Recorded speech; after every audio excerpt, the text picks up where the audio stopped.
So, obviously following on from the anatomy, similar to what Jill said before about face posture gait. So, again for the knee, are they not really pain?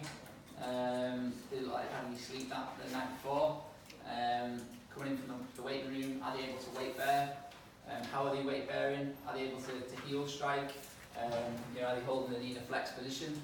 Are they externally rotating the leg? Are they using crutches? Are they just hobbling in? You can gather quite a lot from just getting them in from the waiting room, coming through to the treatment area. And also willingness to actually move the leg when they're walking. Are they fixing it in one position? Have they got a pre-participant in the leg? Are they able to actually get some ambulatory movement of the leg itself? So then coming into the history, so age, occupation, sports and hobbies. So age, so younger sort of age children, what we thinking potentially cause of injury? Growing pains, yeah, potentially, yeah. What would that generally present as? Anterior knee pain, such as what condition would cause that potentially? Osgood slatters, yeah, which is a traction of opposite situs of the tendon attachment onto the tibia. Single largely Hansen, yeah, SLJ. So that's the other end of the tendon attachment to the distal pole of the patella.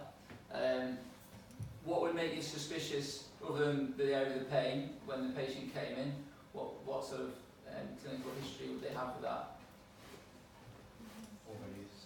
Overuse. What might have happened in the recent growth spurt?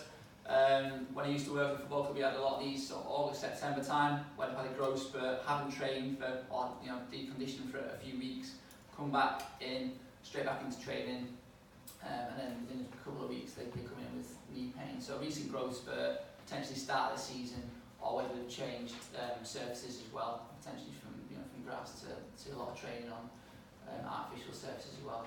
Okay, so SLJ proximal and Osgood slatters is the tibial insertion. Okay, and treatment for that? Rest, yeah. So rest, deconditioning, stretching. Okay. So what age? Some adolescents onwards. What we sort of expecting? Sort of reasonably active patient, sporty patient potentially. What other sort of injuries could we be thinking about history-wise? Trauma-related, yeah. So from there, some meniscal injuries, yeah. ACL, ligamentous injuries. What's the history we're looking to get from that? Yeah, so mechanism of injury. You want to sort of establish mechanism of injury, don't you? If it's a sporting injury, what else do you want to know? So if they've had an injury playing sport. Was there a pop or a clip? Yeah, definitely. Yeah, definitely. How long would it take to swell? Yeah, so if it swells within 2 hours, so you're thinking potentially a more vascular structure within the knee, yeah? So it could be ACL, yeah. So 70% potentially if it swells within 2 hours could indicate an ACL injury. Okay. What else sport-wise could they carry on when they playing the sport? Yeah, did they have to come straight off, or did they have to get an ambulance, something like that? It gives you a bit of an idea of the severity of the injury itself. Okay. Just think, obviously, patella dislocations. You see it again, trauma. If you get a sort of dislocated patella, how long it was dislocated for? Did it relocate itself? Did the paramedic or the doctor in A&E have to manipulate it? There's some evidence out there to show that if you do have a lateral dislocation of patella, in 60-70% of those cases you will get a rupture of the medial patellofemoral ligament. So it's always good to sort of get that investigated so you know that when you're rehabbing them. Moving on to middle age, potentially sort of 30 to 50-year-olds. What are we potentially thinking? Could be rheumatoid arthritis, potentially so between 30 and 40 can be the onset. What might again give you indications for RA? Jill mentioned it before. Yeah, so bilateral symptoms, yeah, morning stiffness, family history, yeah, tenosynovitis, yeah. Osteoarthritis, age group, we're thinking with knees, potentially what you might start thinking of. 30 plus, yeah, maybe a little bit older than that, potentially. Just turned 30, it's more in that category. But yeah, maybe getting towards sort of 45, 50 and older. Because I have patients with really destructive yeah. Yeah. It's more of a 28. Yeah, massively, and obviously inactive and lack of condition. Yeah, so that's something to be taken into account. When we're thinking about maybe degenerative meniscal lesions, again, any sort of particular patient group with this, you think might come in when you think come in, or history they might give. Yeah, so like the meniscal symptoms such as locking, twinging, giving way. Potentially it's your patients who have had maybe on and off knee pain for a while, but maybe been still active, playing sports, which is that sort of rotational component.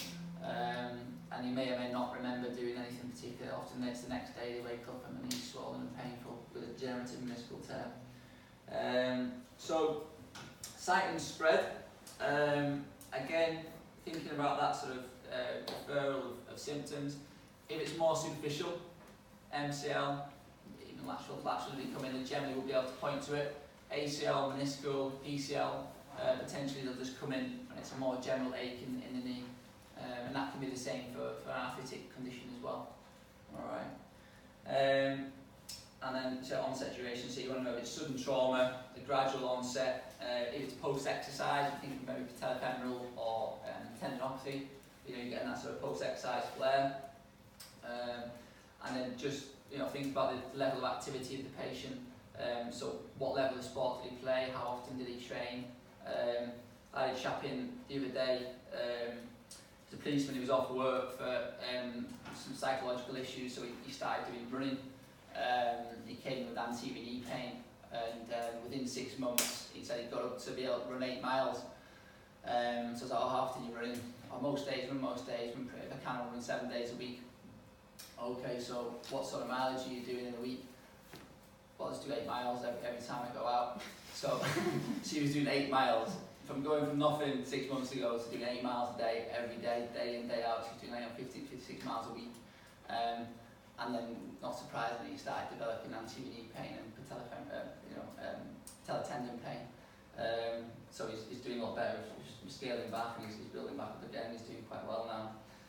But just that sort of specific question on what level of activity you're actually doing. Okay. So yeah, position at the time of injury, ACL, PCL, able to continue or not. Any giving way? Really sort of get into the nitty gritty. Is it true giving way or is it pseudo giving way? What would be the sort of difference you think in sort of those two? Yeah, so are you hitting the deck? Are you able to stop yourself from falling over, or do you just give way and you're on the floor? What could potentially do giving way? Again, meniscus, potentially ACL, insufficiency.